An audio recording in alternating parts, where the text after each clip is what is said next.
Mr. Scindia, you made a statement that you have a massive game plan coming up for the aviation sector. Since you made that remark, people have stopped breathing. They're waiting for you to unveil the massive game plan.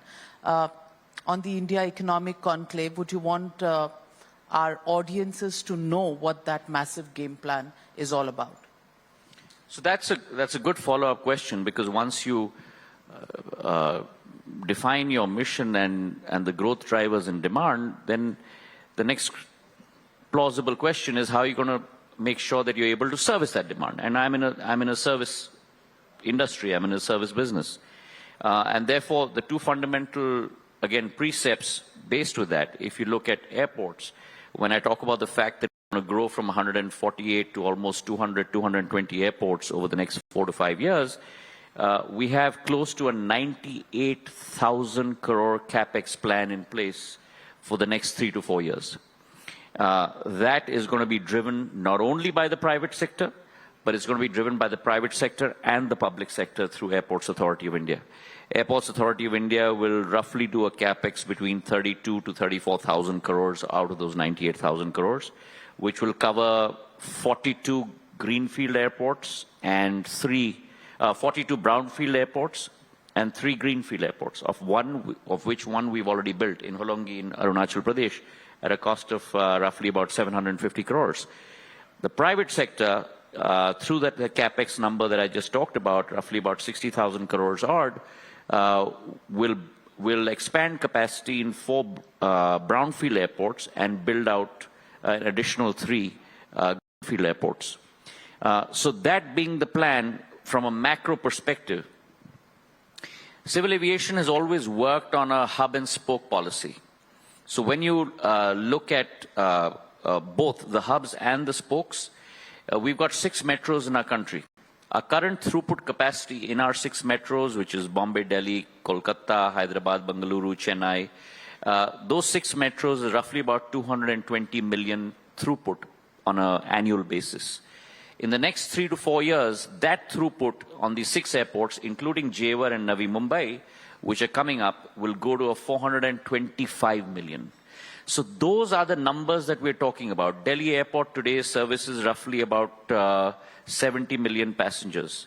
We're going to grow that number to 109 million by the end of this year with a new 4th terminal and a new runway. It's going to become one of the largest airports in the world today, even beyond Atlanta. That's the kind of scale that civil aviation is going to grow at. When you look at aircrafts, because you've got to have aircrafts that when you're expanding airport capacity, we had roughly about 400 aircrafts in 2013-14. We've grown that fleet by almost 75% to 700 aircraft. And my rough back-of-the-envelope number for the next 5 to 7 years is this 700 should easily go to 1,200 or 1,400. So you're going to have a huge increase in your fleet capacity. And mind you, when I talk about fleet capacity and I talk about airports, we're not only talking about big cities, tier 1 cities in India. It's our initiative to take civil aviation to tier 2 and tier 3 cities. And therefore, last mile connectivity for me is extremely important. So I'm not only concentrating on international traffic, on Airbus and 737s, but also sub-20-seater aircrafts, your Cessna Citations, your smaller aircraft, looking at helicopters in terms of last mile connectivity into northeast areas, into hilly states, into Jammu and Kashmir. Through Udan, we are bringing about a new round. We did Udan 4.2, which looked at only small aircraft and helicopters, close to about 186 routes. Udan 5.1, which I'm going to bring out in the next couple of months, will again look only at helicopters. Because taking last mile connectivity down to the grassroots level is one of the PM's most important projects, which we're going to make sure that we deliver on for all our people across the country. Mr. Scindia, let me now ask a Aam Aadmi question. And we have a viewer who has sent us a question who says that Delhi to Leh tickets today cost 52,000 rupees and Delhi to Paris 56,000 rupees. Now, do you think there's any comparison between the ticket prices, especially to some of these routes, which are skyrocketing all the time? And passengers in low-cost airlines, so-called low-cost airlines, have to shell out a huge sum? So first, let me add a caveat and say that civil aviation is a deregulated sector. Okay, and the last thing that Navika, you I'm sure would be auguring for is to start regulating a deregulated sector, because then for all the years that you've been in this business, you'll be going in reverse gear from what you've been advocating throughout your career. But that being said, I think still Maybe the regulator needs a nudge? Sorry? Is the regulator looking at these prices? Do they need a nudge? Because these are questions people are asking. Correct. So the point that I was trying to make to you, and I'm going to try and make that point once again, is that we are a deregulated sector, right? In 1993, in fact, my father brought in open sky policy, as you well recall, and we deregulated the civil aviation sector. So there is no regulator for pricing of fares. But having said that, I think it's important to understand the dynamics across which this industry works. And there are two dynamics that are in play today. One, very clearly, the civil aviation sector and the industry is a seasonal industry. So you have high points, which start in festive season in October. So October through Jan is high season for this industry. Then you go into a lull, starting Jan until April, May, when the summer season kicks in and holidays and all of that sort of season starts, which is what we're going through right now. And therefore, you have high demand that steps in again, which then peters off prior to monsoon. So A, we are a seasonal industry, and therefore there are crests and troughs from a demand point of view. B, we've had a unusual situation and an unusual crisis that we've had to deal with. The sector that you've talked about, and very rightfully so, used to be serviced by Go First.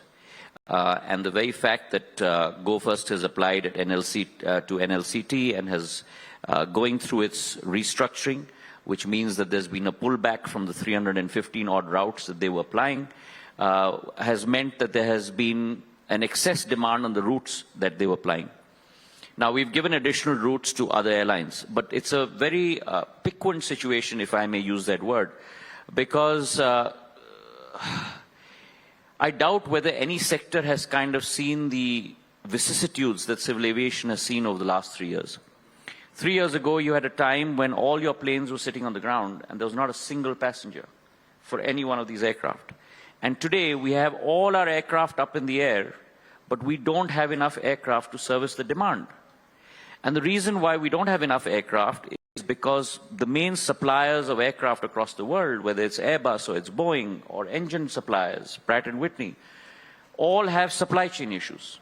And therefore, they're not able to service in terms of the demand that is out there. Now, one of the main reasons that we have this kind of piquant situation is also because of a supply chain issue with regard to Pratt & Whitney. But having said that, I have put together a group as we speak in the last couple of days. We're doing our analysis in-house on a lot of these routes. One of the two airports that have been, or two destinations, if you will, that have been affected the most by this unusual event is one Srinagar and the second is Pune, slightly Ahmedabad. And we're doing a full analysis on this. And we will speak to our airlines to make sure that fares are within a certain level, and we will try our best. But it's a issue that has been created due to an unforeseen demand-supply imbalance, which was not the case last year.